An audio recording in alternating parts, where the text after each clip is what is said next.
বস এই ছবিটা আমার মাথা খারাপ করে দিয়েছে, মাথা ঘুরিয়ে রেখে দিয়েছে। হাই আমি রূপম, এখন কথা হবে মালায়ালাম ছবি 2025 সালের ছবি, যেটা ZEE5-এ অ্যাভেলেবেল রয়েছে, নাম হচ্ছে আইডেন্টিটি। আমি ছবিটা দেখলাম এবং কি plot!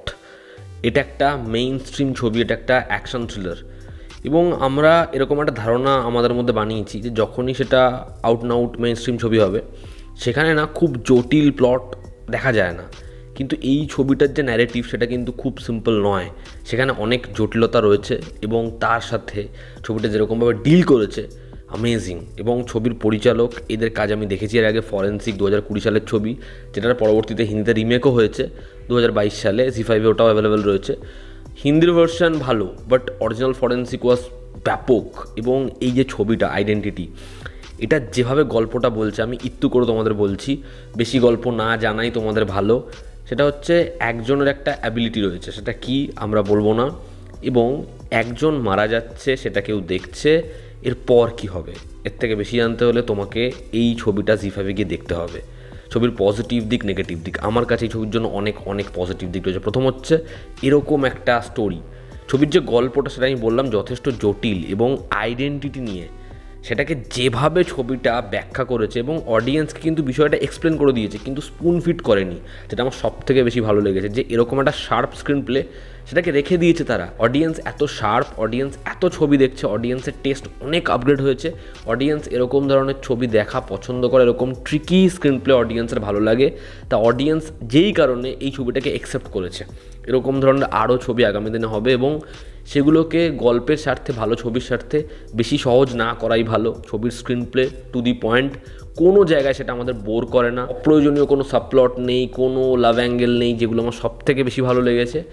Heavy screen play. Second হচ্ছে ছবিতে পারফর্মাররা, থবিনো থমাস হোক, তৃষা কৃষ্ণন হোক বা বিনয় রায় হোক, মানে ডক্টরে যে ভিলেনের চরিত্রে অভিনয় করেছিল, এই তিনজনের পারফরমেন্স এত স্টাইলিশ লাগে তিনজনকে দেখতে। তিনজনের ক্যারেক্টারটাকে এরকম বানানো হয়েছে, তোমাদের হেভি লাগবে। এবং এদের প্রত্যেকটা চরিত্রকে না কাইন্ড অফ একই টাইপের ইমোশন দেওয়া হয়েছে, যে কারণে আমাদের এই তিনটে ক্যারেক্টার হেভি লাগে। এছাড়াও সাপোর্টিং কাস্টে যারা রয়েছে, যারা অল্প সময়ের জন্য স্ক্রিনে আসছে, প্রত্যেকে আমাদের ইন্টারেস্টটা গ্র্যাব করে নিতে পারছে। পরবর্তী হচ্ছে এই ছবির স্টাইলিং। এই ছবিটাকে যেরকমভাবে ডিজাইন করা, ছবিটাকে যেরকমভাবে শ্যুট করা, যেরকমভাবে এক্সিকিউট করা, একদম প্রথমের যে সিকোয়েন্স, ওখানে ছবিটা তোমাকে বসিয়ে দেবে যে বস এই ছবিটা কমপ্লিট না করে উঠতে পারবো না, এবং তুমি একটা সিঙ্গেল একটা জায়গাও স্কিপ করতে পারবে না। ছবিতে একটা সাধারণ সিন, একটা স্কেচ করছে, সেটাকে যেরকমভাবে দেখিয়েছে, দুটো গাড়ি চেস করছে, সেটাকে যেরকমভাবে দেখিয়েছে, ধরো একদম ফাইনাল সিকোয়েন্সে ওই স্পিড র্যাম্পে যেরকম অ্যাকশন হচ্ছে, বোল্টের যেরকম ব্যবহার, প্রত্যেক জায়গায় এই ছবির যে স্টাইলিং সেটা ফুটে উঠেছে, সেটা আমার হেভি লেগেছে। এবং বিজিএমের কাজ, গোটা একটা হাই সিকোয়েন্সে বিজিএম না বাজিয়ে অফ করে আবার সেটাকে আপলিফটেড করে কীভাবে সিকোয়েন্স তুলতে হয়, এই ছবিটা দেখলে বোঝা যায় কি দারুণ কাজ করেছে এই ছবিটা। তো এই ছবিটা নিজের স্টাইলিংয়ের দিক থেকে অনেক অনেক বেশি এগিয়ে থাকে। এবং এরকম একটা কনসেপ্টকে যে পরিচালক দেখাচ্ছে, আমি যেটা বলছিলাম স্পুন ফিট করেনি। এই যে স্কেচ, এই যে মানুষের পারসেপশন, এই যে একটা সমস্যা, সেগুলোকে যেভাবে ছবিতে আনছে না, তুমি বুঝতে পারবে গোটা ছবিতে পরপর পরপর পরপর পরপর বিভিন্ন টুইস্ট রয়েছে এবং ক্যারেক্টার্স বদলে বদলে যাচ্ছে। কিন্তু তার জন্য এই ছবিটা কখনো কোনো জায়গায় কিন্তু পড়ে এমন হয়ে যাচ্ছে না যে এটা রদ্দি হয়ে যাচ্ছে, সেটা কিন্তু ছবিটার মান আরও বাড়াচ্ছে। ছবির যে ফার্স্ট হাফ, মানে ইন্টারমিশন পয়েন্টের আগে তোমার মাথা খারাপ হয়ে যাবে যে বস এরপর তাহলে কি হবে, এরপর কি দেখাবে, এখনই এত কিছু হয়ে গেল। এবং ফার্স্ট হাফ ব্যাপক। আমাদের এরকম ধরনের ছবি দেখার সময় হয় না, আমরা একজনকে সিম্পাথাইজ করি এবং আরেকজনকে সন্দেহ করি। এই ছবিটা এক্ষেত্রে উল্টো হবে, তুমি কাউকে তো কারোর প্রতি তোমার সিম্পাথি আসবে না, তোমার বারবার সন্দেহ হবে, এ ঠিক, এ ভুল, এটা সত্যি, এটা মিথ্যে।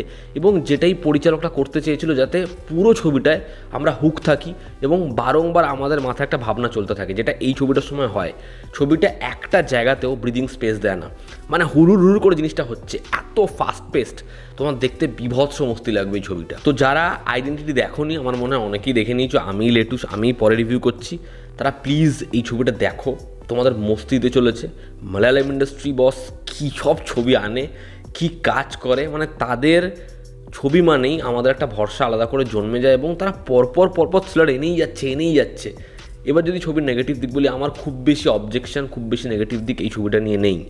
ছবিটার সেকেন্ড হাফ, ফার্স্ট হাফ ব্যাপক হলে সেকেন্ড হাফ কিন্তু ব্যাপক নয়। সেকেন্ড হাফটা একটু ফার্স্ট হাফের তুলনায় পরে, এবং ছবির ক্লাইম্যাক্সেও আমাদের এরকম এক্সপেকটেশন সেট হয়ে যায় যে ছবিতে আরও ব্যাপক কিছু জিনিসপত্র খুলবে, সেই জায়গাটা ছবিটা নিয়ে যায় না।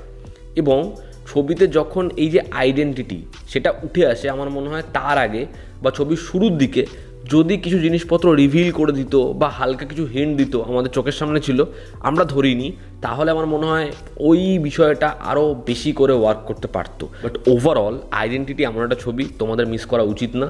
এটা খুব ভালো একটা ছবি। এই ছবির থ্রিলিং ভাইবস তোমার জন্য ভীষণভাবে ওয়ার্ক করবে, ছবির প্লট তোমাকে বসিয়ে রাখবে, এবং এরকম টেকি একটা সাবজেক্ট হওয়ার পরেও ছবিটা কোনো জায়গায় হাত থেকে বেরিয়ে যায় না।